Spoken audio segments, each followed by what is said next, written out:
A gente vai falar hoje sobre a cirurgia plástica além da estética. Estou recebendo aqui com uma alegria enorme a doutora Maria Paula Tanaka.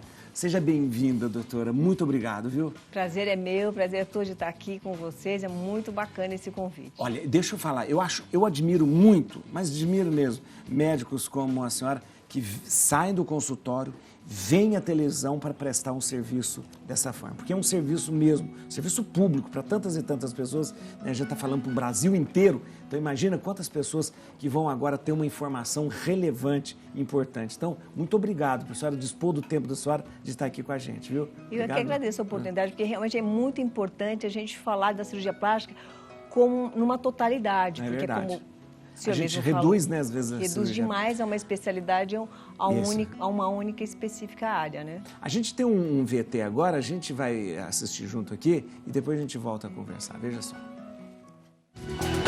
Muitas pessoas associam a cirurgia plástica somente à melhoria da aparência física, mas ela vai muito além disso. A cirurgia plástica também desempenha um papel importante na reconstrução e correção de traumatismos, deformidades congênitas, cicatrizes e outras condições médicas, incluindo reconstrução, cirurgia da mão, rinoplastia, queimaduras, entre tantas outras condições que podem afetar a autoestima e bem-estar das pessoas. Para saber mais sobre o assunto, fique ligado agora no Bendita Hora. Doutora, eu acho importante a gente falar isso. Claro, a cirurgia plástica hoje ela desenvolve cada vez mais. O Brasil é um centro muito promissor, né, de cirurgia plástica, né? Mas a cirurgia plástica de reconstrução, ela está focada em que áreas, assim, doutora? A cirurgia plástica, como o próprio VT disse, ela está baseada muito na parte congênita, são aquelas crianças que nascem com alguma deformidade. Já nasce com alguma deformidade? Por exemplo, fístula lábio-palatina, que é o lábio leporino. Pode também afetar o nariz. Então, existem algumas deformidades que nascem. A mais comum hoje em dia é as orelhas de abano, que não chega a ser bem uma deformidade, mas assim, causa um certo Sim, ou a pessoa que nasce faltando uma parte da orelha também, isso não é tão comum, mas é considerada uma deformidade congênita. Aquelas polidactilia também pode ser considerada também? É considerada uma E também deformidade. há cirurgia para ela? Também há cirurgia para ela, aí pode ser, dependendo do caso, pode ser tanto a cirurgia plástica como o pessoal da cirurgia de mão. Então, tem algumas nuances que podem ser encaminhadas para uma área ou para outra. Isso são as deformidades congênitas. Congênitas, essas são as mais comuns. Isso. Depois tem as deformidades que adquiridas. Pode ser uma cicatriz com uma deformidade, por exemplo, um queloide, uma queimadura, né? Deformidades causadas por algum uso por exemplo, de um alargador. Né? Aquele alargador, aquilo não volta nunca mais? Quando você usa o alargador por pouco tempo, a área de alargamento seja menor, ela pode ter um retorno parcial até mas total, não... mas total não. Aí tem jeito de recuperar aquilo? Tem como fazer algumas cirurgias que podem retornar Graças ao a Deus, tamanho porque do eu lóbulo vejo às vezes original. os alargadores, eu falei, coitado desse, nunca mais vai ter uma vida ainda, então tem jeito. Tem como melhorar. Doutora, e tem também causadas por doenças assim? Por exemplo, o câncer, em particular o câncer de mama, ele causa uma grande deformidade numa área que é de grande importância para a mulher, né? Então, o câncer de mama, das reconstruções, é uma das áreas que tem mais divulgação na mídia também. Mas tem outras deformidades. O câncer provoca muita deformidade no rosto, não só questão de nariz, boca Aí e tal. A gente também tem os outros tipos de câncer. Por exemplo, tumores de pele. Muito comum. Isso. Na face, nariz, né? Tem algumas doenças que hoje em dia já são mais raras. Por exemplo, a leishmaniose cutânea, ela pode causar uma deformidade tão grande que você pode ver, por exemplo, o nariz todo. Isso também é raríssimo, né? Que é uma doença rara, mas existe. Né? Olha que coisa. E câncer, que sim, realmente é mais comum, tem os melanomas, são extremamente agressivos, tem grandes áreas de grandes tensões, né? Então vai determinar uma lesão muito grande. Então você pode ter também tumores extensos, por exemplo, na perna, alguma área do braço, aí você pode lançar mão também de peles de outra região, a gente chama de microcirurgia, isso, que você tira de uma região e transplanta ela para outra área. também é uma área da plástica chamada reconstrutiva. E a questão dessas deformidades congênitas, geralmente elas são notadas logo no nascimento. Algumas sim, a maior parte sim. A maior parte sim. Agora, essas cirurgias já são feitas lá no início da vida ou não? Depende. Na grande maioria dos casos, há a necessidade de que a criança tenha um peso, né, adequado para não ter um risco tão importante durante o procedimento cirúrgico. Então, a criança ela tem que estar com uma saúde estável, que a área da deformidade dela, obviamente, tenha tido algum tratamento, mesmo que seja só paliativo, por exemplo, numa fissura lábio-palatina. Às vezes a criança não consegue ser amamentada. Ah, entendi. Aí é a necessidade realmente de usar uma sonda, para ela começar a se alimentar, adquirir peso adequado, uma nutrição... Porque como ela vai fazer a sucção? Essas cirurgias são, de certa forma, são realizadas de uma forma mais precoce. Eu pergunto isso porque é o seguinte, porque às vezes você precisa de um certo desenvolvimento para fazer uma cirurgia de reconstrução. Não precisa. Não, algumas precisam. Por exemplo, é isso que a gente está falando. Algumas você precisa que a criança esteja com uma boa saúde. Uma saúde, A outra, por exemplo, o desenvolvimento por exemplo, as orelhas em abano. Abano, essa pode fazer? Pode fazer a partir da pré-escola, porque antes disso... entendi. Não há tanta necessidade, porque a criança ainda não sofreu bullying. O desenvolvimento da orelha ainda não é o adequado para a cirurgia, porque, em média, em torno de 80% do tamanho da orelha você já atinge na primeira infância. Então, a partir dali, você consegue fazer uma cirurgia no estágio. Por exemplo, você vai ter que refazer essa cirurgia porque a orelha cresceu de novo. Porque a orelha cresce, não é? A orelha cresce. A orelha cresce. Diz aqui, a orelha cresce. A minha sobrinha operou a orelha de... não podia, sabe que eu podia falar isso? Eu falei, mas não vou falar qual sobrinha, não. Com 18 anos. 18 anos. Isso. Mas ela disse que sofreu demais, porque mais velha já é mais complicado, né? Por isso que com criança é mais fácil, né? Mas com criança, de repente, para desenvolver, a recuperação é melhor também, né? Porque a criança, quando ela é pequenininha, a cartilagem também dela é um pouco mais maleável, né? Existe a necessidade que a criança, como ela sofre o bullying, ela mesma se sente impelida a fazer. Então ela enfrenta qualquer coisa. E ela vai muito bem quando a família conversa direitinho, quando o pai e a mãe explicam a cirurgia, o cirurgião conversa com a criança e a criança também sente essa necessidade, sabe que vai haver melhora, né? Ela colabora muito. A senhora trouxe uns modelos aqui. Vamos ver? Algumas Olha, interessante. Isso eu acho muito interessante, porque aí a gente vai ver aqui na prática aqui. Nesse caso aqui, a reconstrução... Então, aqui mostra um pouquinho, esse nariz aqui, ele mostra um pouco da anatomia. Que o nariz, ele é formado de cartilagem, de ossos, né? O nariz tem pele, osso? Tem. Onde que é o osso? Dessa região aqui, que é o osso nasal. Tá? Osso nasal, tá aqui. Esse aqui em cima, só isso aqui? Esse aqui. E se junta, lógico, com o resto da face. Claro, isso aqui é o osso. E aí tem as cartilagens. Isso aqui é cartilagem, esse vermelhinho é cartilagem. Esse é cartilagem, esse é cartilagem, esse também. E no meio tem uma cartilagem mais rígida, que é o septo nasal. O tal do septo. Esse septo, que às vezes Quando tem desvio de septo, essas coisas. E tal. Quando a gente está falando naquelas crianças que podem nascer com fissura lábio-palatina, essa fissura, ou seja, esse afastamento, ou melhor, não fechamento da parte mediana da boca e do assoalho da boca, você vai ter uma abertura que vai do lábio e vai pegar, às vezes, parte do nariz. Olha que interessante. Então, na verdade, lá na cabeça da gente são duas partes que juntam assim. Isso. Porque, olha que interessante. No desenvolvimento embrionário ele faz assim. Aí ele fecha o centro. Demais. A fissura labial não é só aqui, né? Ela pode ser só no lábio. Ela pode comprometer o parto, que é o céu da boca. Que aí abre o céu da boca. Abre e pode também pegar uma parte do nariz. Entendeu? Olha que coisa. Aí vai da graduação dessa alteração congênita. Então, aqui é para mostrar anatomia só. E aí o que você faz com a cirurgia? Faz o fechamento do palato. Fecha. Mas no céu da boca ele fica aberto. Por isso que a criança às vezes não consegue fazer a sucção. Mas às vezes é necessário fecha mais com o quê? Fecha com uma prótese? Não, ela é fechada normalmente? Com retalhos do próprio céu da boca. O céu da boca é osso? Tem osso e tem uma mucosa. Tá. Tem um tecido que você descola de um lado para o outro e fecha ele no meio. Aí tudo vai depender da gravidade. A necessidade, em geral, de fazer acompanhamento também com o pessoal que faz a parte das órteses para poder fazer o fechamento, ajudar. Ajudar. Entendeu?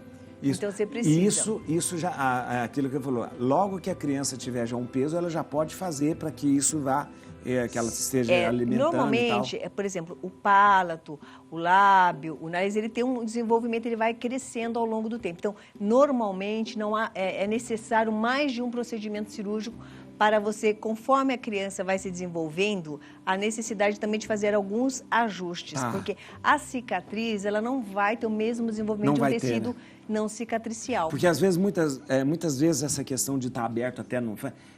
a dificuldade de falar, que as pessoas chamam mais a fala fanhosa. Fanhosa, isso. É, às vezes, por causa do nariz também, né? Também, porque você tem...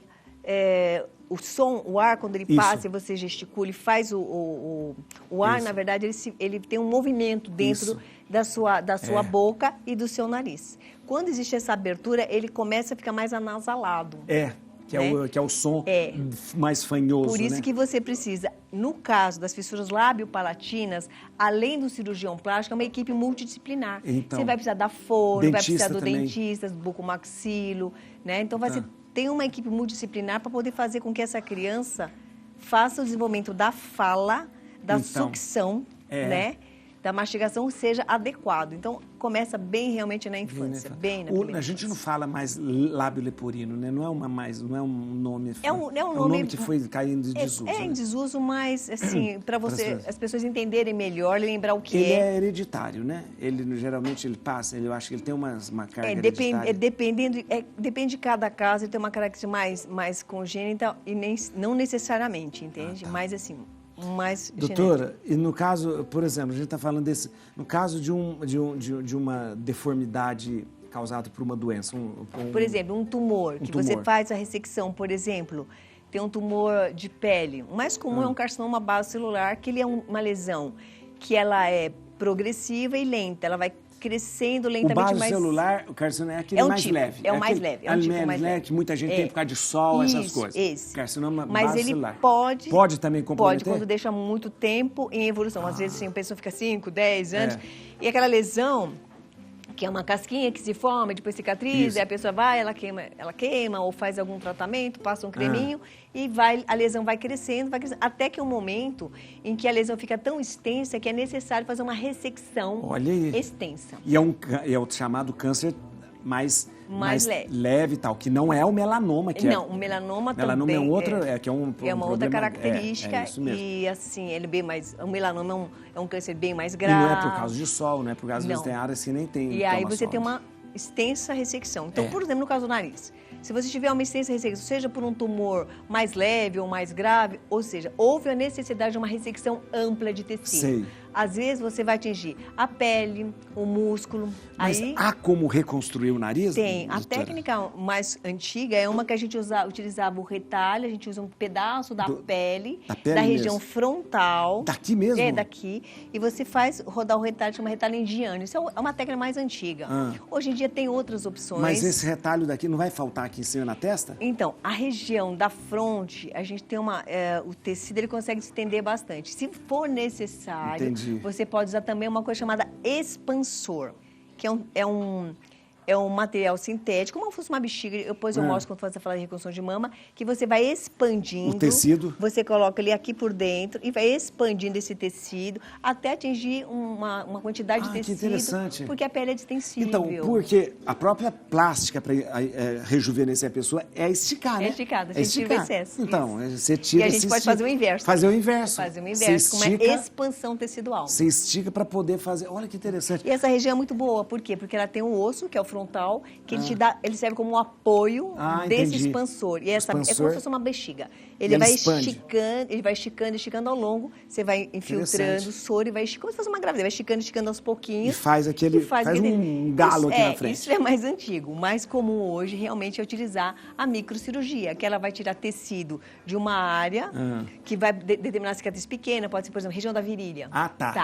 Que é uma cicatriz bem favorável. Ali a gente tem tecido suficiente, a cicatriz residual realmente é bem favorável, ela não é muito aparente, pode ser feito. E aí, no caso do nariz, reconstrói de novo a parte de cartilagem, tudo isso? Sim, também. Aí pode ser utilizado o tecido do próprio paciente, pode ser usado algum tipo de órtese. Então, dependendo de cada caso, é que vai determinar a reconstrução. Então, isso é muito interessante só falar, porque O nariz é uma parte muito aparente. Sim. Muito aparente. E qualquer deformidade no nariz... Então, assim, só para lembrar, não teve aquele transplante de face? Sim. Um paciente que perdeu toda a face, Isso, um tumor. Então, a microcirurgia... Foi aquilo é a ali. que faz isso. Que foi pegando. Essa técnica que eu falei do retalho indiano, isso é uma coisa extremamente antiga, né? É. E hoje, com a microcirurgia, a gente pode fazer essa cirurgia de uma forma bem... num período de tempo bem menor, né? Com grandes resultados, com menores sequelas da área doadora. Interessante. Entende? Eu estou falando isso porque eu já vi isso já em alguns lugares. Pessoas usando uma prótese de nariz. Prótese também é uma opção. Uma prótese de nariz. Mas é uma coisa muito... Mas é uma prótese. É uma né? prótese. É uma prótese. E vamos supor, a pessoa usa para não ter aquele impacto, mas acaba... Social, Mas acaba tendo, porque você vê que é a prótese, né? Sim, Prótese, sim. né? Então, a prótese é uma opção, assim... de que a gente utiliza como último recurso quando realmente não tem possibilidade da reconstrução. Tá. Sempre é preferível a reconstrução com tecido próprio, né? E tem Vamos, aquela... que assunto bom, olha, porque é muita informação, olha, tem um VT, a gente vai acompanhar agora um depoimento, né, de quem tinha o que a gente está chamando de lábio leporino, né? Mas antes, a senhora toma café? Ótimo, adoro. Ótimo, então vamos sentar aqui enquanto a gente assiste ali. Bom, café com açúcar ou sem açúcar? Com açúcar. Pro nível aberto. A todo mundo. Quando eu nasci, minha mãe fala, eu sempre estranhei porque eu nunca tinha foto minha pequena. Eu tenho uma única foto, quando eu tinha 3 anos, só quando eu nasci, eu virei atração da cidade. E as pessoas faziam fila para me ver. Eu nunca tinha visto uma situação daquela. Minha casa lá só vivia cheia. Pra ver, né? É uma coisa diferente, né?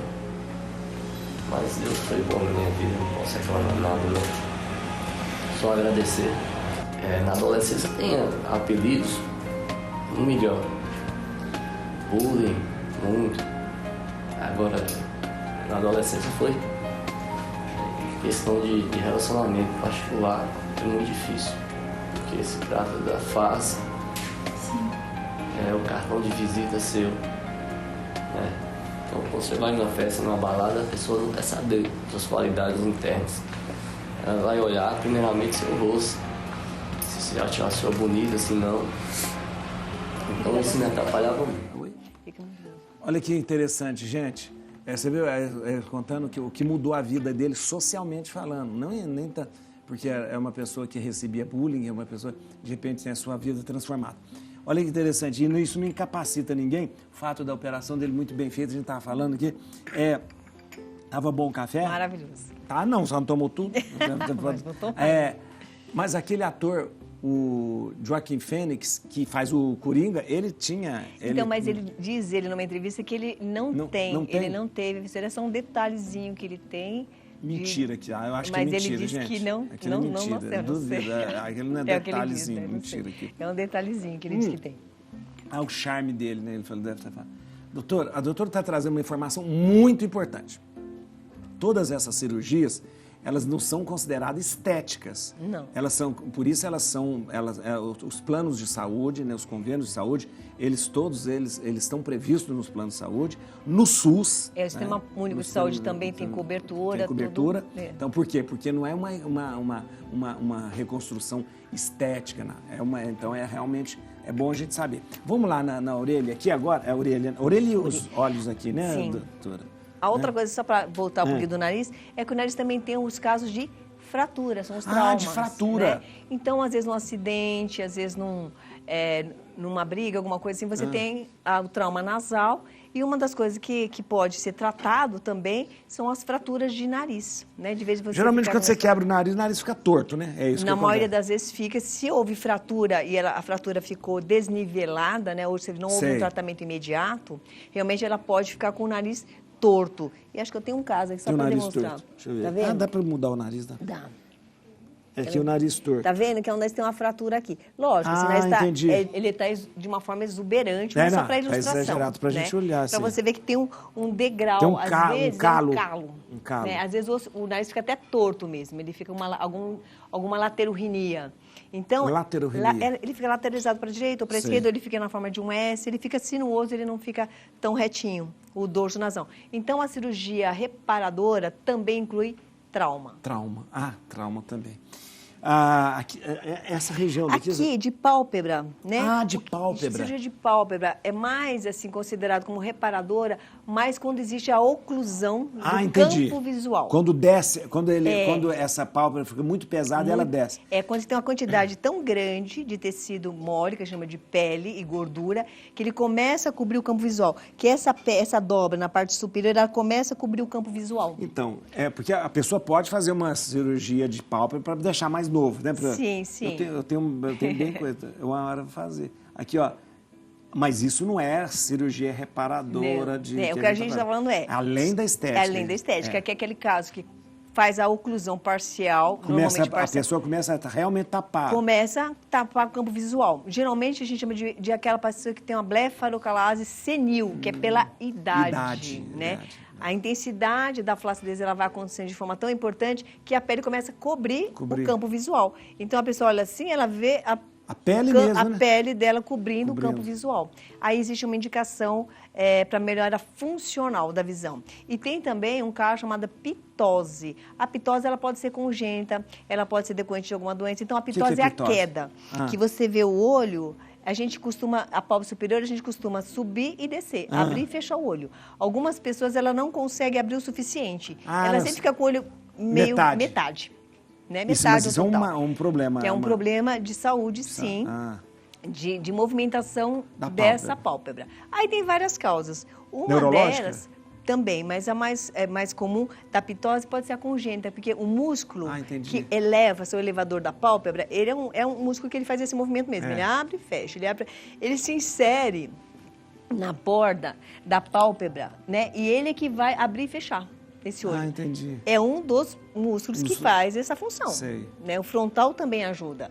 Mas o mais importante é o elevador da pálpebra. Se você nasce com essa deformidade, ou porque o músculo é fraco, ou porque desinseriu por causa de trauma, ou porque realmente ele é muito fininho, ele não consegue fazer essa função, existe a cirurgia que repara isso. Até no próprio músculo, então, essa cirurgia. Aí é uma cirurgia que você vai atuar sobre esse músculo. Interessante. Refazendo essa conexão ou até substituindo ele por algum material sintético, isso também existe. Interessante. Né? Isso também existe. Tá? Doutora, então, de pálpebra... muito interessante. Lógico, os tumores, que a gente falou dos cânceres... Pode também, no caso, pode também. Aí sempre vai depender do tamanho da extensão... E aí sempre usando aquela técnica do tecido, a microcirurgia, aquela para tirando... Sempre tentando simetrizar o mais próximo do possível da qualidade, da textura da pele que você retirou dessa região e colocar uma de textura mais parecida. Para o resultado, para o ganho, apesar de ser uma cirurgia reparadora, sempre vai ter um ganho. Não existe ainda pele artificial não existe ainda. Existe, mas mais como curativo. Não sei, mas vamos supor... vai substituir a pele, no caso. Ainda não na mesma qualidade, não. A gente tem muitos para queimados. Existe muito estudo em relação para a medicina persegue, mas não consegue. Tem uma cultura, tem cultura de células mais superficiais, mas ela não vai te dar qualidade ainda, por enquanto, a qualidade, por exemplo, que você tem nas cirurgias com utilização de tecido da própria pessoa, mesmo de uma qualidade bem próxima à do tecido que se retirou. Doutor, a questão da orelha. E as orelhas, aí tem aquelas... A orelha também da mesma, é uma cartilagem. A orelha tem umas cartilagens de aspecto bem peculiar, né? E tem também a cobertura da pele. A gordura é bem pouco. Então, e a pele é quase em cima da cartilagem, ela é né? em cima da cartilagem. Por isso que a orelha esquenta muito, sabia? Que é muito vascularizado, muito né? Vascularizado. Muito vascularizado. Quando esfria um pouquinho, minha orelha queima. Eu volto e meio, boto debaixo da água para parar de queimar. Doutor, mas a orelha, você falou que a orelha cresce. Ela vai crescer. Ela vai crescer ao longo, mas a maior parte, realmente, ela se completa, em torno de 80% realmente é na infância. Por isso que a gente está autorizado porque quando a pessoa é mais velha, ela tem um orelhão, né? Geralmente tem uns orelhão. Ela acaba crescendo um pouco. Acaba crescendo, a gente vê um orelhão mesmo, a pessoa. Se já tem um pouco grande, ela vai se desenvolver. Já era grande. Tem essa questão de, tem gente que, além do orelha de abano, ela tem o fato da orelha ser desproporcional, maior ou menor ou não? Tem, mas assim, aí a gente cai naquela coisa, se existe deformidade ou não. né? Então, a deformidade ela tem que ser a tal ponto que cause um transtorno entendi. para a pessoa. Né? Então, por exemplo, se você tem uma orelha em abano muito então, a orelha de abano é uma deformidade. A gente considera como uma deformidade e entra no rol daquelas cirurgias que são necessárias, né? Então, e não significa que a orelha de abano não significa que ela seja grande, né? Não necessariamente. É a sua posição ela é a dela, posição, né? que a cartilagem conchal dela é ampla e alargada. Então, ela traz a orelha para frente. Então, ela fica... É uma cirurgia simples, doutora? Tecnicamente, ela tem muito detalhe, né? Porque eu não considero nenhuma cirurgia simples. Sempre são cirurgias que demandam sempre cuidado mais específico. Mas em termos de tempo cirúrgico, de trauma, realmente ela é menor. É menor. Né? Então, trauma cirúrgico menor. Eu estou falando mito. Diz que dói muito para a pessoa pós-operatório. Normalmente é uma cirurgia um pouco mais dolorida, porque a cartilagem, quando ele tem abano, você vai ter que trabalhar com essa cartilagem, ou ressecando um segmento, ou fazendo uma dobra, tem várias formas de tratar. Então, quando você põe ela naquela posição mais adequada, que é próxima ao seu crânio, dá um pouco de desconforto. Acima da média, né? O Rodolfo quer que a gente anda rápido. Vamos falar do... Só do alargador aqui, que deixa eu ver. Aí tem as cirurgias que você faz, que por exemplo... Vou só tirar um minuto só para poder ver. Quando ficou deformado o alargador. Usou o alargador. Você usou, né, Rodolfo? Olha lá, mas o dele não chegou a ficar... Então, se você usou o largador e você causou uma deformidade muito grande, você não quer mais usar o largador, existem cirurgias que fazem a correção disso. Vai ter uma cicatriz... Mas aí diminui o lóbulo aqui. Diminui o lóbulo. Você vai perder essa parte daqui para lá. Normalmente, a gente retira essa parte que fez a alça e reconstrói o restante do lóbulo, né? O lóbulo que sobrou, com esse outro pedaço lá da lateral. Que interessante. Normalmente a cicatriz residual ela vai parar mais próximo à face. Sei. Né? Então é uma cirurgia bem interessante. Vamos para a mama, porque a mama é uma das coisas que mais atinge as mulheres, muita mastectomia às vezes que acontece. Eu acho que é uma cirurgia que, né, causa um grande impacto, né, na autoestima da pessoa. Então, né? a gente falando um pouquinho mais de cânceres e tal, pode ser queimadura? Pode. Queimadura de tórax, principalmente quando você é criança e sofreu uma queimadura grave na região da mama, você pode realmente ter perdido o broto mamário. E aí você, mesmo na adolescência, quando você teve lesão do broto mamário, o broto mamário é o que fica abaixo do mamilo. Entendi. Que é esse tecido que na adolescência vai sofrer ação hormonal e vai produzir a mama. Certo? A mama também é feita de gordura. Mas você precisa da glândula para ela se desenvolver como uma mama feminina. A glândula mamária. A glândula mamária, isso. Certo? Então, mesmo que você fale, mas eu ganhei um pouco de peso, eu ganhei mama, você ganhou gordura. Tá? Então, nós estamos falando um pouquinho de glândula, tá? Então, você sofreu uma queimadura na infância, houve lesão do broto mamário, muito provavelmente, dependendo do tamanho da lesão, você não vai desenvolver ou vai desenvolver menos. E fora que a área queimada, a pele, né? A pele queimada, ela não distende como uma mama. Entendi. Numa pele normal. Né? Então você vai ter rígida, né? Você vai ter as assimetrias, né? As deformidades por hipodesenvolvimento, né? Então às vezes é necessário você fazer como se fosse uma reconstrução, que aí pode ser, no caso assim do câncer de mama, por exemplo, você teve um câncer de mama. O câncer de mama, atualmente, graças a Deus, ele tem feito diagnóstico cada vez mais precoce. Isso. Então, aquelas áreas, aquelas mastectomias extensas, que te retirava toda a mama, você retirava toda a mama, fazia o esvaziamento axilar completo. Tirava aqui os linfonodos, podia até ter o braço inchado, é verdade. Né, como sequela, chama linfedema. Isso cada vez, graças a Deus, é mais, a gente não vê mais raro. Né? Então, hoje, o que se tem mais? Retirada de partes da mama. Então, pode ser um quadrante. Ou só uma adenomastectomia, que é retirada só da parte interna da mama. Mas ainda assim, você pode ter uma mastectomia sem o esvaziamento. Isso. Tá? Aí tem várias formas de você reconhecer. E aí serve também para o queimado. Também, né? para o queimado. Também, porque aí tudo vai depender do tamanho da lesão.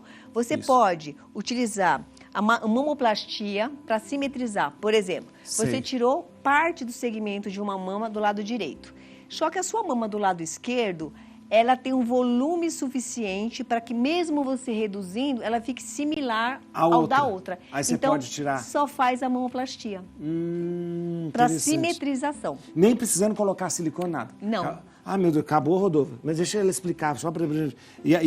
Muitas vezes são usados silicones. Sim, é outras formas que a gente usa. Isso aqui é o silicone que é usado.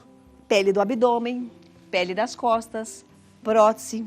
Isso aqui a gente chama expansor. Que é isso? Aquela bexiquinha que eu te falei, que a gente pode utilizar para ganho de tecido, de Mas pele. isso pode usar na mama? Na mama. Você fez a cirurgia, tirou a mama completa e eu preciso de tecido, você usa uma chamada, a gente chama de expansor, né? Que você vai utilizar alguns meses, expandindo esse tecido. Aí depois você ganhou pele, você tira e substitui por uma prótese. Que interessante.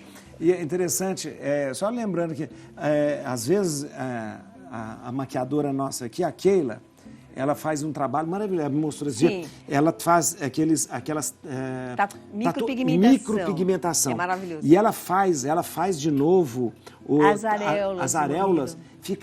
Porque ela faz em 3D. É perfeito, porque depois que faz a reconstrução, aí faz desenhando a auréola, né, e o bico direitinho. A gente pode fazer essa reconstrução do complexo areolo-papilar com o tecido local da própria mama reconstruída e depois essa pigmentação. Essa pigmentação, porque o tecido é um pouco, a cor é diferente. Ou fazer, né, até a pigmentação direto. Eu, particularmente, prefiro fazer a reconstrução porque ela fica mais próximo do natural. É impressionante, gente. Mas fica muito, muito bom. Doutora, que bom. Eu ficaria conversando a tarde inteirinha, até amanhã com a senhora. A senhora é ótima, pelo amor de Deus. Olha que demais. Queria agradecer muito, muito mesmo. Mas a senhora tem que prometer que vai voltar, porque a gente tem que continuar falando sobre isso, porque é muito importante. É super interessante. Muito importante. Eu quero que você siga a doutora Maria Paula no Instagram. Olha aqui, ó. Atenção. @doutora Maria Paula Tanaka. @DRA Maria Paula Tanaka. Então, ó, DRA Maria Paula Tanaka. Tanaka com K. Com K.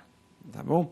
Doutora, muito obrigado. Obrigada mesmo, eu, imensamente, prazer. viu? Eu fiquei muito feliz mesmo. Muito boa. Nossa, mãe, quanta informação boa, viu? Muito bom mesmo. A gente vai para o intervalo, Rodolfo? A gente vai para o intervalo, nós vamos voltar, que tem mais assunto interessante aqui, tá bom?